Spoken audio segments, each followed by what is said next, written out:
Them four receivers, when you get guys like that, you just and they're guys that we can count on. I fully trust all four of them. I feel like they're all mentally and physically ready to play, and they can even start here. And I think so. Uh, them four guys, I can't wait to watch them play, and I just want to see them ball and have fun out there. All right, next up we'll go to Bill Rabinowitz from the Columbus Dispatch with Tony Gerdeman on deck. Bill.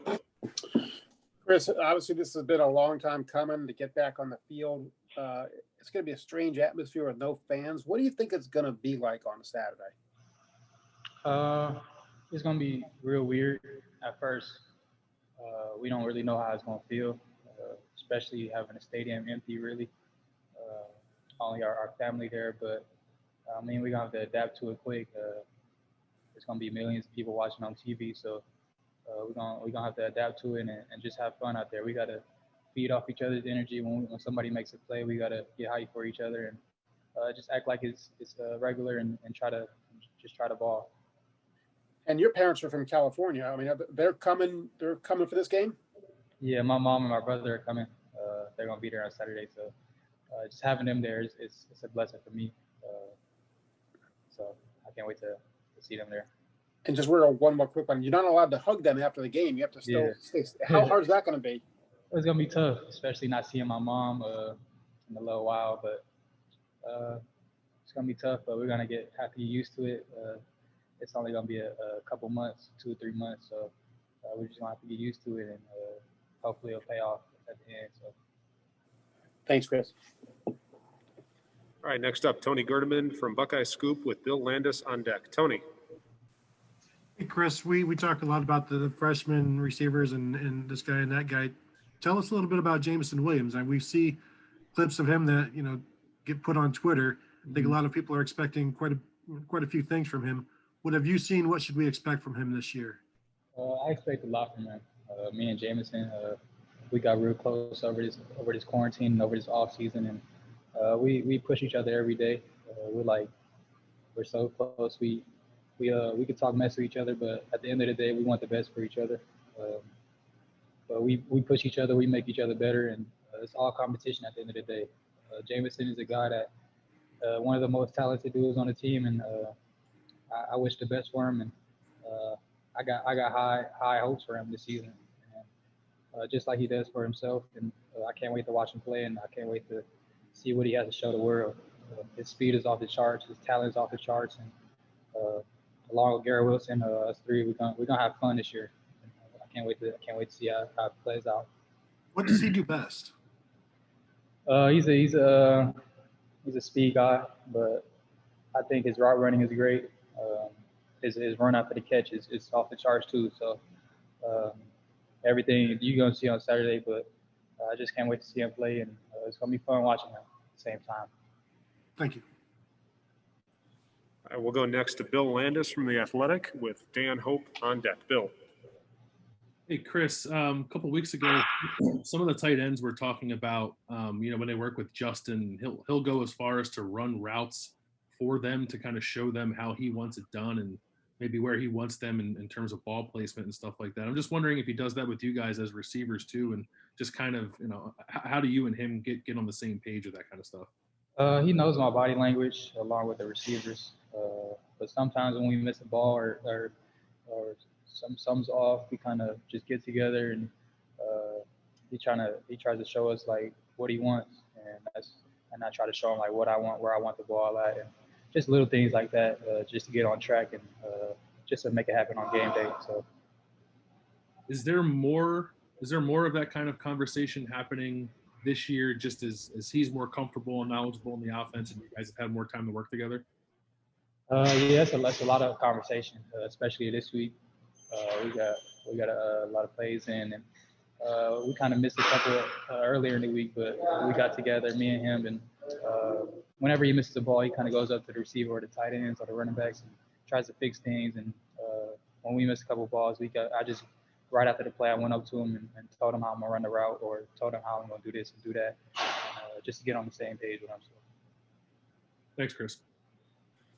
I will go next to Dan Hope from 11 Warriors with Nathan Baird on deck. Dan.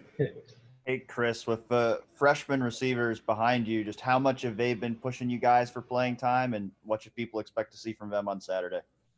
They're guys that we can count on. G. Scott, Jackson Smith, Julian, and Mookie. They're all guys that can play, like I said, right away. And when they came in, they kind of got to learn and stuff. And really weird not having a spring and a fall camp, but they kind of got the hang of things and the summer workouts and the voluntary workouts and all the workouts leading up to today. And they're ready to play. And I can't wait to see them play. And Saturday, I hope they have a lot of fun and just have fun out there in the ball. So. And the secondary that you guys have been going up against, how much have you seen them grow over the course of this camp? They grew a lot, especially the younger guys. But Sean Way has been great. Probably the best corner in the nation. 7 he dealt with a little injury early in camp, but he came back and he's going to have a huge year, I believe. And Tyreek Johnson, Cam Brown, Josh Proctor, Marcus Hooker. I can go on and on, but like I said, I can't wait to watch them. And they're having a lot of fun out there, and they just keep getting better and better every day. And going against them every day for Zone 6 and the receivers is fun. And just competing every day and having fun and talking mess, it just makes us better and competing. So I can't wait to go out there on Saturday and then show the world. So Thanks, Chris. We'll go next to Nathan Baird from Cleveland.com with Tim May on deck. Nathan. Hey, Chris, asking about the defensive backs. Other than Sean Wade, which one do you least like going up against in practice? Who gives you the most trouble? Probably 7 Banks. He's a long physical corner, probably 6'1", around 205, fast, quick hips, getting out of breaks, knows a lot of concepts. He's just a smart IQ corner, a guy that he doesn't lack anything. His strengths are all over the field, and it's just hard going against him at times. And Cam Brown is real fast. A lot of guys, going to Ohio State is tough going against most of the DBs here. So, but I'll point out 7 Banks, Cam Brown, and especially Wade. Wade's tough too. Alrighty, next we'll go to Tim May from Letterman Row with Patrick Murphy on deck. Tim. Thank you very much, Michael. Hey, Chris, I was wondering with Justin Fields, do you feel like you're playing with somebody very special? I mean, what is that sense of, when you're on the field with him, et cetera? And what would you call his greatest attribute as a quarterback? We are in this building. We think he's the best player in the country. We know what he's capable of. When we're on the field together, I feel like he knows where everybody's going to be. And that's how I feel like I hold him to a higher standard too. So when I run my routes, I expect the ball to be there, and he expects me to be there. So we hold each other to a higher standard, and we just want to be the best in the country at the end of the day. So. Yeah, and one other quickie, a guy you didn't mention a while ago, but Marcus Williamson. How far has he come in the last year or so, in your opinion, as a defensive back? That slot corner type dude. Marcus is a guy that I respect a lot. Not having the biggest size or not being the fastest dude. He's always competing out there. I believe he's a first team guy, and he's a starter on his team. And I respect Marcus a lot, and I can't wait to see him play, especially in the slot. And when he's on the field, he's always around the ball, and he's always making plays. So I can't wait to watch him on Saturday, and hopefully he balls out. So. Thanks, man. All righty, got time for a couple more. We'll go to Patrick Murphy from 247 with Brendan Gulick on deck. Patrick. Chris, I think every time we've talked to you, we've asked you about Clemson and the way the season ended. How ready are you to put that behind you and go out and play another game to forget what happened? I've been ready for a long time. Having these long 10 months, thinking about that game, thinking about how the season ended or what could have happened, but finally being able to suit up and play a real game instead of practicing for these last 3 months. It's definitely a blessing.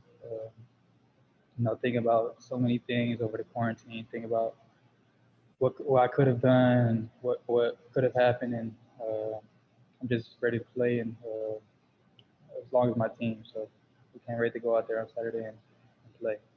And you've talked about how a number of other guys have gotten better. How have you gotten better this offseason? Just trying to be consistent, trying to lead and on and off the field. And I mean, working by myself a lot, watching a lot of film, and just trying to get better on my own, working on my weaknesses from last year, working on my feet, and trying to become a better route runner, and working on my strength and trying to take it to another level, and just trying to be the best in the country at what I do. And I think I've done a good job, and can't wait to play. Thanks, Chris. All righty, we'll go next to Brendan Gulick from Buckeyes Now on Sports Illustrated with Spencer Holbrook on deck. Brendan. Chris, I want to ask you maybe a question from like a 10,000-foot view here about high school recruiting. You were a 3-star recruit in high school, and I think you've kind of proven here with the success you've had the last couple of years that you were overlooked. Did it matter to you then that you were a 3-star? Do those kinds of things get talked about, or is it just this big hype machine that, once you get to this level that it doesn't matter so much anymore? And I guess one additional question, what would you tell your younger self that now based on what you've kind of gone through and how this whole thing has worked out for you? I don't think that recruiting stuff matters at all at the end of the day. Being a 5-star, 4-star, 3-star, 2-star even. At the end of the day, you're going to come in here and you got to work for what you want. And I believe that's what I did when I first got here. I just kept my head down. I didn't really say much. Just listen to the older guys, listen to the leaders on the team. And I just wanted to contribute in any way I can. And that's what I believe I did. To tell anything I could tell my younger self is just to keep working hard and don't really listen to the outsiders. I feel like outsiders just keep putting things in your mind that doesn't help the team. And at the end of the day, I just want to help the team, help my team win, and whatever that is, I'm gonna do that. So. Appreciate that. All righty, and our last questioner for the day will be Spencer Holbrook from Leonard Monroe. Spencer. Chris, when you first hear the news that Garrett's going to shift to the inside after seeing the success that he had on the outside last year, does that kind of shock you a little bit? And were you expecting him to look the way he does now in the slot?